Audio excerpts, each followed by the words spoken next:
Our marathon coverage of DiffusionGemma continues. Earlier in the day, we installed this model in full precision and tested it out. For the purpose of this video, I am going to go with this quantized version from Unsloth. We are going to also test out if there is any quality loss. This is Fahad Mirza and I welcome you to the channel. If you don't know what this new model is from Google, this is genuinely a different sort of way of generating text. It is not a fine tune, it is not yet another chat model. Diffusion Gemma doesn't predict tokens one at a time, it drafts an entire block of 256 tokens at the same time and refines them in parallel like a diffusion image model built for text. I'm also going to tell you a bit about its architecture again. So meanwhile, let me start the installation on this Ubuntu system. I have one GPU card, NVIDIA RTX 6000 with 48 GB of VRAM, but I'm hoping that my VRAM consumption will be way less so you can run it on your own commodity hardware. First thing which we need to do is to git clone this llama.cpp diffusion. So make sure that you're not installing the llama.cpp, rather this diffusion one, because the standard llama.cpp cannot run this model. It has no diffusion runner. A new pull request 24423 adds the dedicated llama diffusion CLI binary, which I am cloning, and then I will show you how to get it installed.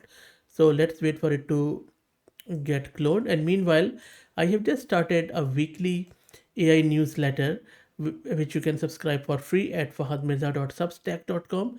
You can find the link on the homepage of the channel or just below this video in the first pinned comment. Also, if you want to help out the channel, please become a member. And if you are looking to rent a GPU, you can find the link to Massed Compute in video's description. Meanwhile, repo is cloned. Next, I'm just going to get this PR. So let me do that. And that's done. Next up, I'm just going to build this diffusion CLI instead of everything. And this build is going to take various minutes. So while that happens, let me show you how exactly this diffusion is working.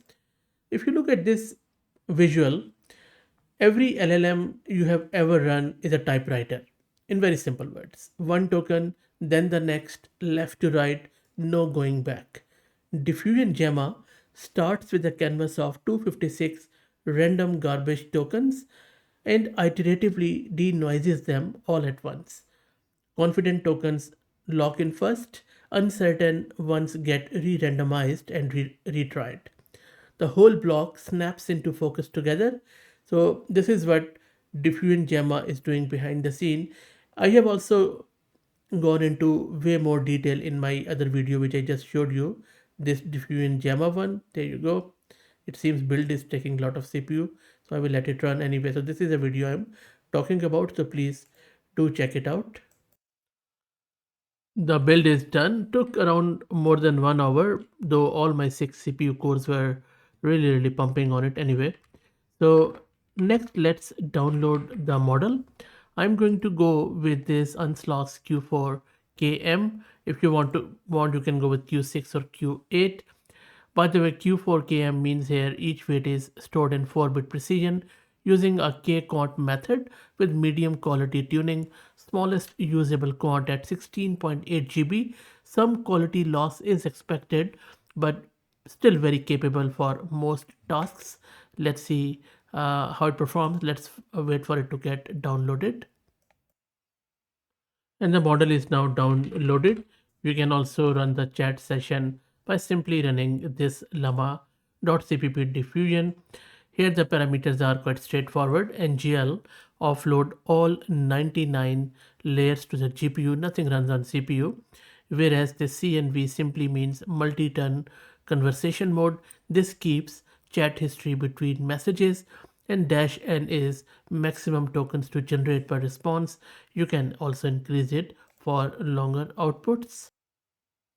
And the model is now loaded onto the GPU too. Before we do the inference, let me quickly show you the VRAM consumption. So it is consuming just under 22 gig of VRAM. So this much you need minimum to get this model running.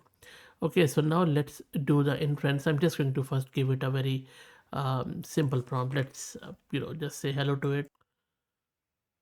So I have just asked it, hey smile, you're on camera, and now it is diffusing, denoising, and then it is going to give us the response. And this is the response of the model. First it has thought for a bit, and then it is talking about I do not have a physical body, so it is trying to understand the context, and then it is acknowledging and then giving me the response back. You can also see the time per step, and all those other entropy bound 41 steps over 2 blocks. And just for your information, entropy bound simply means the model stopped denoising each canvas early once it was confident enough, instead of always running all 48 steps. It ran only 41 steps because the tokens were stable and certain, and that's the adaptive stopping working exactly as designed, saving compute for us.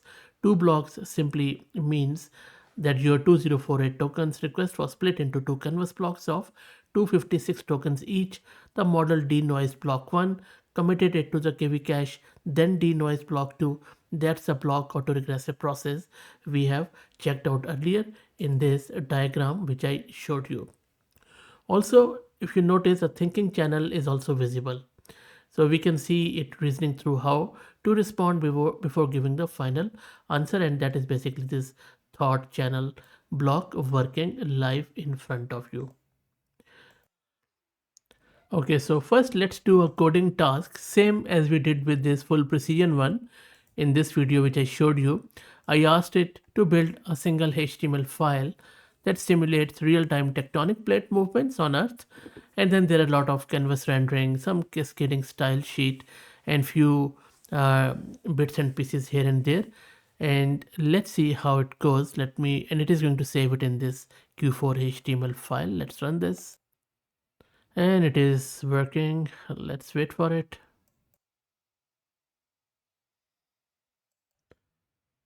And the model has generated the code. Let me open it in the browser. This is what it has generated. Looks pretty sparse to me, though basically it is working. These are sort of tectonic plates which are zooming across our screen. It's not responsive, but if you just wait a little bit, it is going to send through some shock waves, I guess, when they strike with each other. We just have to wait a bit, I guess. I will just wait to see what happens. There you go. Maybe, yeah, there you see, as soon as they strike each other, collide with each other, waves happen. There you go again. So it is a working demo, but if you look at the previous one, and I will highly recommend you to watch this video. This is a full precision.